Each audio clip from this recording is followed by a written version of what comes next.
Hi guys, welcome back. I got another video for you guys. I want to give a quick shout out to the guy who gave me the idea for this. I did not realize that the Fort Loudon post office, I'm sorry, the Fort Loudon Inn. I don't know what the frick I was thinking that day. Coming home from work, driving through town here, and I just must have been having brain fart. I meant to say hotel because I knew it was on my right. I just didn't really know there was an inn, nor how historical this place was until I think his name or her name, sorry, don't know if you're a he or she, is Jamie, and you have like a little channel, Saturn. So I want to give you thanks for this. You posted in the comments that you lived in this inn, so hopefully nobody follows you. And anyhow, you posted up saying that you had some history about this building, and I looked it up onto online website. And supposedly the Record Herald out of Waynesboro had some good information on this building. So hopefully it's correct. Along with, I got it on another page here because that's that long. Source and PennLive.com. On PennLive.com I got some of the fire information from 2009. So we're going to cover some quick history on the structure. And I might walk around on the main road because I don't have permission to be out here. So the structure in front you're seeing, so this actually was burned down, and you'll get to more information on that later. But you see these two chimneys, this is the original structure. So the inn was built in 1790. The Fort Loudon Inn main building is believed to have been used first by John de Cover as a cattle driver inn, and also it featured a blacksmith and wagon repair shop. Property best known as, so here's a couple names that locals would call this place back in the day. The Mansion House, the Laurel Hotel, Fance Inn. Most noted innkeeper with her husband from 1900 to 1946, visited by families from Philadelphia to Pittsburgh areas. Mrs. Vane hosted on an all-you-can-eat chicken dinner for $1 a person. Known for making memorable of charge to the building. A number of changes to the building. Sorry, I can't even read my own damn handwriting. Including the first swimming pool in Franklin County. So that's kind of cool. There used to be a swimming pool out here. I believe, if this is all accurate, I hope it is. There was supposedly a swimming pool out here, and it was supposedly the first one in Franklin County's history, which is kind of cool. We have that. 1946, Judge Charnton and Ketsative and his wife. So, 1962, Carla Pusson performed hammer of major renovations. Owner Sack and Rose Gumpson ran the inn. 1994, Jerry and Mary Churchson, they tuned a foo space into bed and breakfast rooms. 2006, present owners Dick and Don Gogan. So, there is some of the history. Well, what the hell? Was that on that sheet?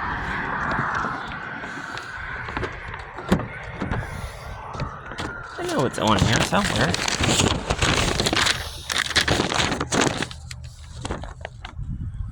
Oh, here it is. Well, hang on. I know it's in here somewhere.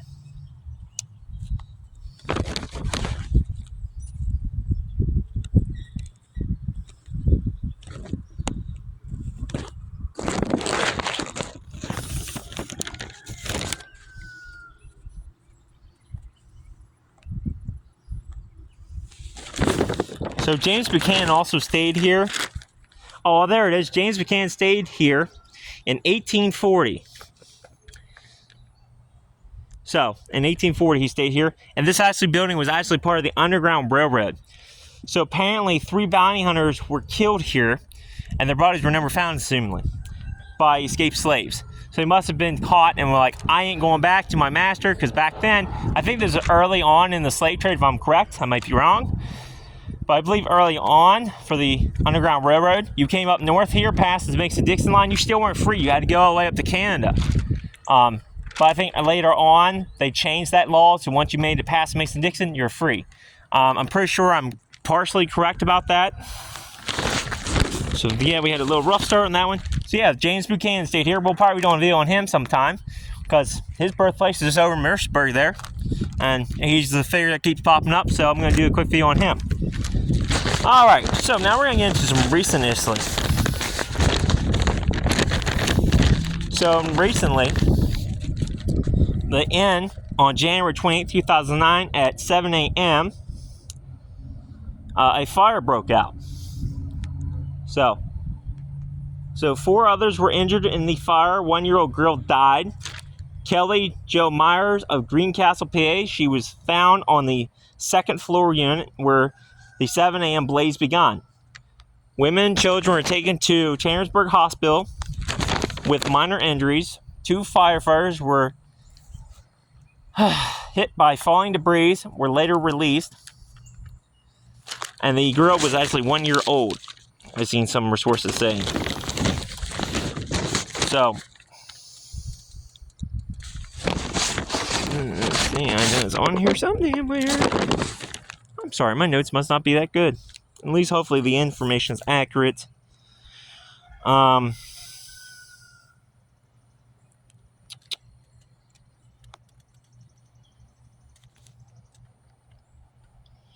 So the cause of the blaze in 2009 was a propane heater built into a wall in one of the apartments. Where did I see that? I want to make sure I'm correct in my information. I'd rather here.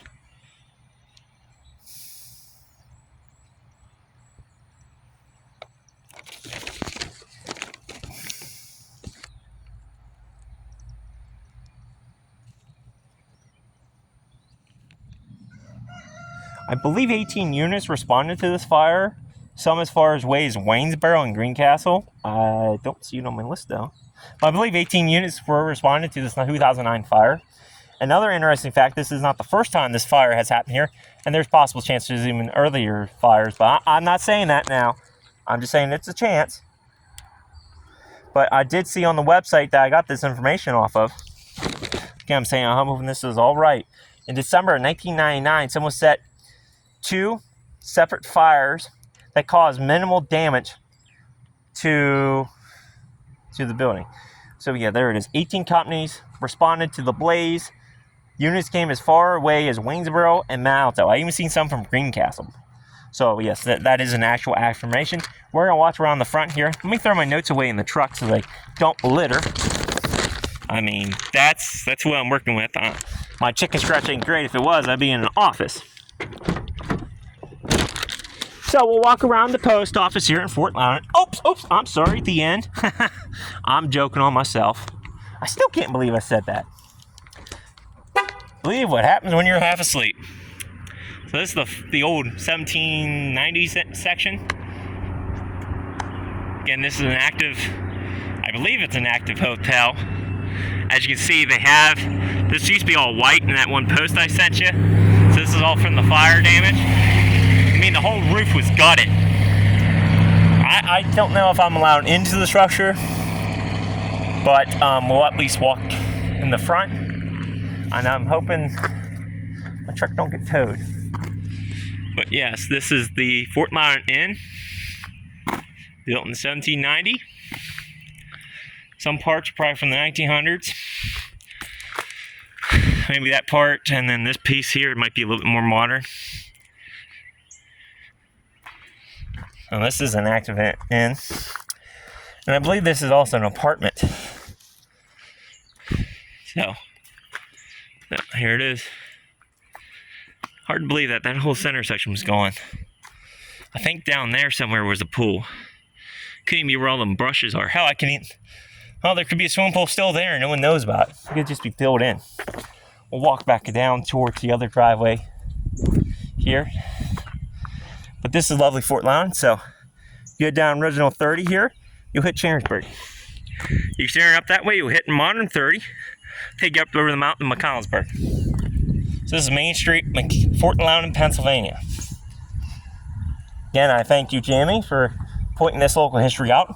I'm new to the area, and a lot of my sources have to come from books. Like I said, I got this stuff off the internet, which is very rare for a structure of this small quantity in these areas to have that. So it's very rare to have a building to have a shit ton of history right on the website, readily available for you to read. A lot of places, there is nothing. You've got to actually go to the library, find the historical records, if there is any, and learn more buildings about this. I did one about the Carrick School. It actually might be known as the Phantom Metal School over there in the Half Valley. I looked it up. There's no information on it whatsoever online. I believe I'm going to have to go to a library somewhere or the Franklin County Record Center and pick up some more information on that. This is the issue with this small history. It's readily not known. It's readily not posted. And it's really hard to find and learn about. Went down this driveway and hopefully not get in trouble. And I'll just show you from the front here. Actually, if you remember the fire picture, the car was parked like right in there. And the whole roof was gone and it was on fire. I'm just going to go down to here. And that's far enough. So I don't get in trouble nor arrested. Trespassing. Again, this is an active inn. So this is the back of the structure. Oh yeah, we'll go down just a little further. Right here. So that's the back. You can see the original 1790s structure. I'm hoping I'm not trespassing too badly. But I do kind of want to get out of this section because I am on someone's private driveway.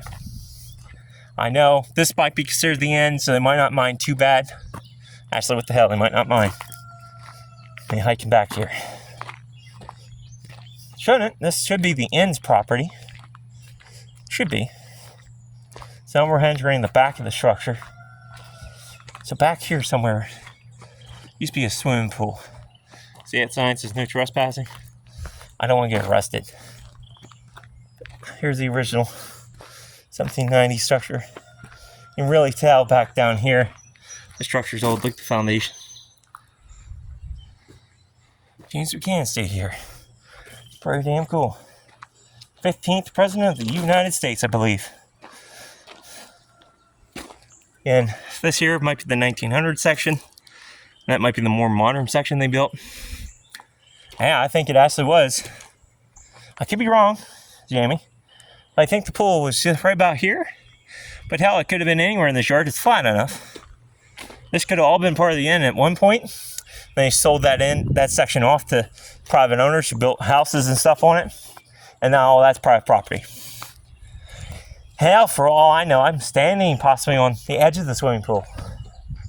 It's very easy to fill in a concrete hole. But that's kind of cool that was the first pool ever put in Franklin County. I mean, I know it's a small potatoes, who cares about a swimming pool, but geeks like us kind of find that interesting. Alrighty, well, let's get it back out the front here.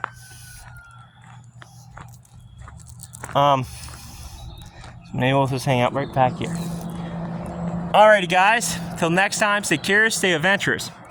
I'm gonna hike around the end one more time with the SLS camera out, see if anything pops up on camera.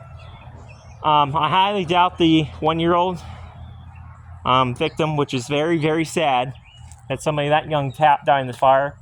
Didn't even have a chance on life. I highly doubt she was going to show up. But the 3 marshals who got killed by the slave owners, they did die on this property and were murdered. There's a chance they could be out here. Hell, there's even a chance they could be buried out here. And their spirits could be roaming this grounds and the inn. And Jamie, I don't want to scare you, but a lot of hauntings sometimes aren't memories or like what you see on TV from The Conjuring.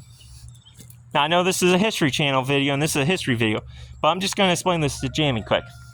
I'm not criticizing you. I'm not doing it. I'm just telling you what I learned off of paranormal investigation, paranormal calling camera and stuff like that.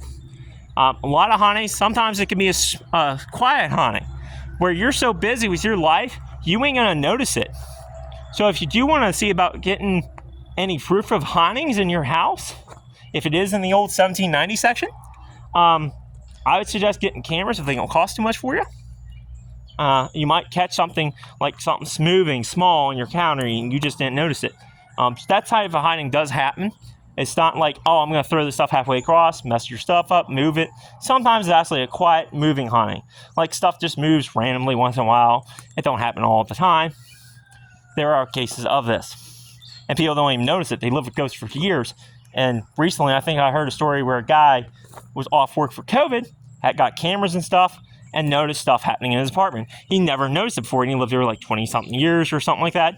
I can't remember the guy's name, but there was a case like that. All right, guys, enough of me blabbing. Let's get hunting. Till next time.